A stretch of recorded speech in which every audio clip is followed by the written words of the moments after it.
Diversification में preserve wealth but concentration builds wealth. ये बहुत पॉपुलर कोट है जिसे वॉरेन बफे ने कहा है। इस कोट का मतलब है आप अपने पैसों को अलग अलग एसेट पे लगा के उसे प्रिजर्व या सेफ रख सकते हो, मगर कंसंट्रेशन यानी कि बहुत कम एसेट पे पैसा लगा के वेल्थ बनती है। तो आज हम बात करेंगे क्या सच में कंसंट्रेशन से वेल्थ बनती है। हमारे सामने काफी सारे एंटरप्रेन्योर के एग्जांपल हैं जिन्होंने कंसंट्रेशन से फॉर्च्यून क्रिएट किया है, जैसे वॉरेन बफे, मार्क जकरबर्ग और जेफ बेजोस। ये सब देखकर हम भी एक्साइटेड हो जाते हैं, मगर हमें एनरॉन के एम्प्लॉयज के बारे में बहुत कम सुनने को मिलता है। अब जिनको नहीं पता, एनरॉन एक यूएस बेस्ड कंपनी थी जिसने अपने एम्प्लॉयज का सारा रिटायरमेंट का पैसा अपने कंपनी के स्टॉक्स पर लगा दिया था और फ्रॉड के चलते कंपनी बैंकरप्ट हो गई थी, जिसका बहुत भारी नुकसान एनरॉन के एम्प्लॉयज को चुकाना पड़ा। CNN मनी के अकॉर्डिंग एनरॉन के एम्प्लॉयज को टोटल 850 मिलियन का लॉस हुआ। और अगर हम अपने आसपास भी देखें तो मेजॉरिटी स्टार्टअप्स 5 साल के अंदर ही फ्लॉप हो जाते हैं और माइनॉरिटी स्टार्टअप्स जो सर्वाइव कर जाते हैं वो सारी न्यूज कवरेज ले जाते हैं। अब हम बात करते हैं क्यों कंसंट्रेशन से वेल्थ बिल्ड करना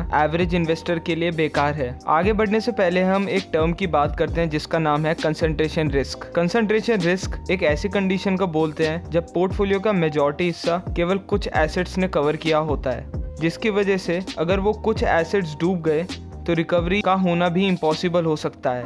तो इसे एक एग्जांपल से समझते हैं। मान लीजिए आप इंफ्रास्ट्रक्चर इंडस्ट्री में काम करते हैं और आपको लगता है इंफ्रास्ट्रक्चर इंडस्ट्री आने वाले सालों में बहुत बढ़ेगी, तो आप अपने रिटायरमेंट का मेजॉरिटी पैसा इंफ्रास्ट्रक्चर सेक्टोरियल फंड में लगा देते हैं। लेकिन जब आपके रिटायरमेंट में केवल 2 साल बचे थे तो पूरी इंफ्रास्ट्रक्चर इंडस्ट्री गिर गई। इसकी वजह से ये होगा कि आपके पोर्टफोलियो को कई साल लग जाएंगे वापस रिकवर होने में, और हो सकता है कि इंफ्रास्ट्रक्चर इंडस्ट्री अगले 10 साल तक गिरी रहे। तो ये जो केस हमने डिस्कस किया ये कंसंट्रेशन रिस्क का परफेक्ट एग्जाम्पल है और ये बताता है क्यों कंसंट्रेशन से वेल्थ बनाना एवरेज इन्वेस्टर के लिए बहुत रिस्की काम है। अब हम बात करते हैं कि कैसे डाइवर्सिफिकेशन वेल्थ प्रिजर्व और उसे बिल्ड करता है। रे डालियो, जो कि अमेरिकन बिलियनियर और world's largest hedge fund Bridgewater associate के फंड मैनेजर हैं, उन्होंने एक investment style holy grail of investing बनाया है।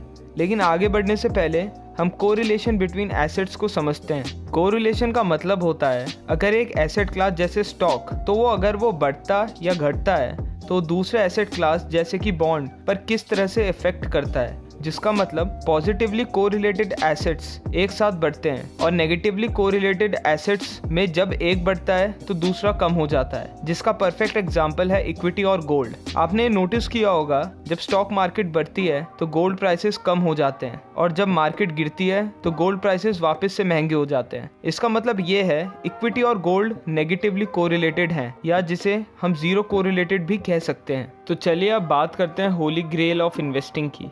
अब आपको स्क्रीन पर एक ग्राफ दिख रहा होगा। आपको राइट साइड पर रिस्क रिटर्न रेशियो दिख रहा होगा। ये रेशियो जितना ज़्यादा होगा उतना ही रिस्क कम होगा। लेफ्ट साइड पे आपको एनुअल पोर्टफोलियो स्टैंडर्ड डेविएशन दिख रहा होगा, जिसे सिंपल लैंग्वेज में एनुअल रिटर्न भी बोल सकते हैं। तो आप देख सकते हो कि जैसे जैसे हम अनकोरिलेटेड एसेट्स बढ़ाते जाएंगे उतना ही हमारा रिटर्न टू रिस्क रेशियो बढ़ता जाएगा बिना रिटर्न्स पर ज़्यादा असर डाले। और आप देख सकते हैं जब हम जीरो कोरिलेटेड एसेट्स डालते हैं तो हमारा return to risk ratio highest 1.25 होता है, जिसका मतलब आपका केवल 11% चांस होगा मनी लूज करने का एक साल में, जो कि बहुत कम है। और ऐसा ही आप इस अगले ग्राफ पर देख सकते हैं। इसमें ब्लू वाली लाइन रे डालियो की पोर्टफोलियो या होली ग्रेल इन्वेस्टिंग को बताती है और रेड वाली लाइन S&P 500 या मार्केट को। तो आप इसमें देख सकते हो रे डालियो का पोर्टफोलियो 2008 से 2020 तक बहुत स्टेबल तरीके से बढ़ा है, जबकि मार्केट बहुत वॉलेटाइल तरीके से बढ़ी है। तो वीडियो का कंक्लूजन ये है, डाइवर्सिफिकेशन ना सिर्फ वेल्थ बनाती है बल्कि उसे प्रिजर्व भी करती है, और कंसंट्रेशन से वेल्थ बनाने का आइडिया एक एवरेज इन्वेस्टर के लिए बहुत बेकार है। तो आपको अगर वीडियो अच्छी लगी हो तो इसे लाइक करें एंड थैंक्स फॉर वॉचिंग।